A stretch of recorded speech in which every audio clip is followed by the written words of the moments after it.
Why this ambivalence on Afzal Guru? KTS Tulsi, senior advocate. Abdul Rashid is an independent MLA from Srinagar. Thank you very much, gentlemen. Aryaman Sundaram and Meenakshi Lekhi, senior advocate of the Supreme Court and senior lawyer and BJP Mahila Morcha national vice president respectively. Thank you very much. Meenakshi Lekhi, this symbolism is also that of the BJP, isn't it? On every anniversary you remember this issue. You push the government on the issue. But that's it. Isn't the opposition also ill-served in making the Afzal issue completely political? No, you're saying what else? As in this commemorative annual remembrance of Afzal. No, the fact surely is, can do more than that. The fact is commemorative remembrance is happening. Arnab, the fact is commemorative remembrance is happening year by year. 11 years have gone past. 6 years the clemency petition is pending. It's a hollow Every ritual. year you tell. Now the fact, no, it is exactly the point. When the flowers are brought on and furnished on these occasions, it makes it a hollow ritual, because what law and order and governance needs to do and what Government of India is not doing is precisely what Ms. Sushma Swaraj has said today.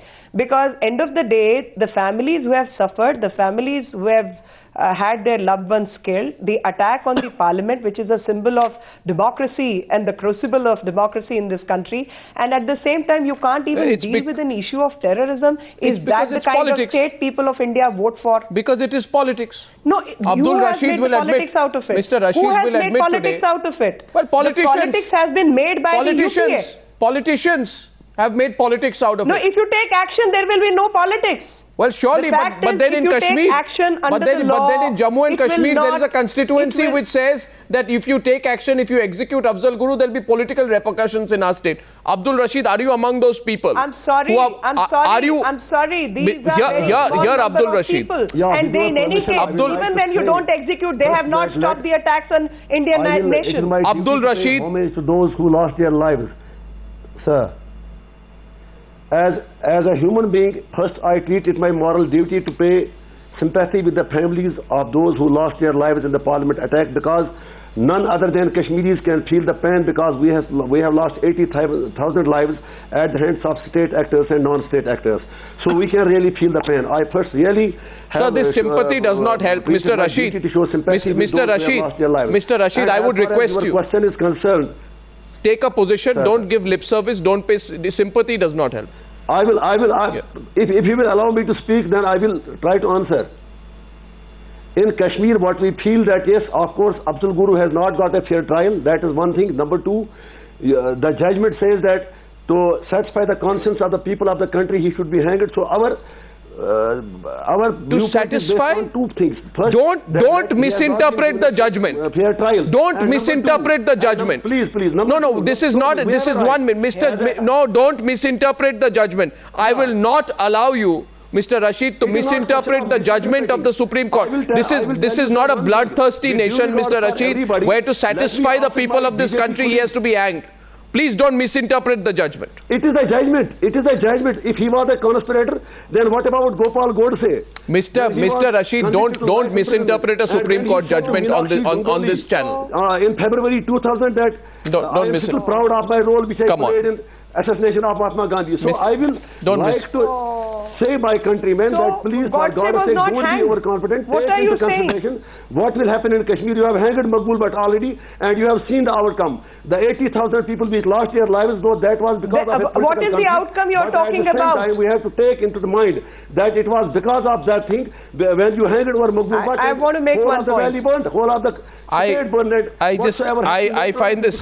find this so sad. I want to make one point. Meenakshi Lekhi, after Aryaman Sundaram, let's get everyone in, and KTS Tulsi. It's so disappointing. 11 years have passed now. Now there are two responses. One is a hollow 2-minute ritual, 2-minute silence. The Home Minister says, Aryaman Sundaram, I will clear this file. It's only because of the Parliament session. Parliament ends on 21st. Do you think the Home Minister will clear it on 22nd? Well, there has to be an intent to do it. In the absence of an intent, nothing can be done. Look at the position right here. we have a situation where, as far as all parties go, this is really something which they can each play on. They can each make political capital out of it. The ruling party, of course, is in a position where if they say yes, there will be problems. If they say no, according to them, there could be political repercussions. It all finally becomes a game of politics. A person has been convicted. 11 years have passed since the crime. 7 years have passed since the conviction by the final highest court of the land, and a mercy petition is still pending. It either has to be abysmal negligence, abysmal delay, abysmal abdication of function of the government, or it has to be deliberate. Well, either way, deliberate. It gives great grist for the political mill. It's certainly deliberate. And it's certainly political. Even KTS Tulsi will admit, I'm sure tonight, that this has become 100% political. Because after Kasab was hanged, Prithviraj Chavan, KTS Tulsi came out and says, let people judge who is committed to fighting terrorism. There was this muscular display after Kasab was, we are also fighting terrorism. My question is, why does the same commitment, in your view, Mr. Tulsi, not reflect when it comes to taking a tough decision on Afzal Guru? You see, there was a law in the Supreme Court where they said that if a decision on the mercy petition is not taken within 2 years, then the sentence becomes inexecutable, because it's cruel and inhuman to keep a person on a death row for such a long time. At that time, the governments used to take a decision within 4 months or 5 months. But thereafter, when the Supreme Court relaxed that rule in 2001, it has been uniform policy of all governments that they go into deep slumber, and they fail to fulfill their constitutional obligation and human rights obligation. So you defer a decision. So you are saying decision deferred. Hence, if decision deferred, then don't even ask today that he needs to be hanged. This is the standard argument. Right. Decision deferred, so washed under the carpet. This is so transparent, Mr. Tulsi. I'm sorry, I'll have to take you on this. Afzal Guru, sentence, if you want the sentence to be carried out, you're going to have to keep those human rights lobbies quiet and those political parties quiet. And I'm sorry to say, those chief ministers quiet to politicize this issue. Because of their pressure, you cannot execute Afzal, you get weak-kneed about it. Then because you delay on it, then people like you will come forth and say, sorry, it delayed too long. Hence, commute the death sentence altogether. Let Afzal Guru live on taxpayer money, be a blot on the sovereignty of the nation forever. We'll swallow that pride, but it got delayed. Who delayed it, Mr. Tulsi? Who got it delayed? No. What I am saying is that perhaps the Supreme Court ought not to have relaxed this rule, because when the Supreme Court had the rule of 2 years, all governments were taking a decision within a period of 1 month. No, they wouldn't have. Within 6 months.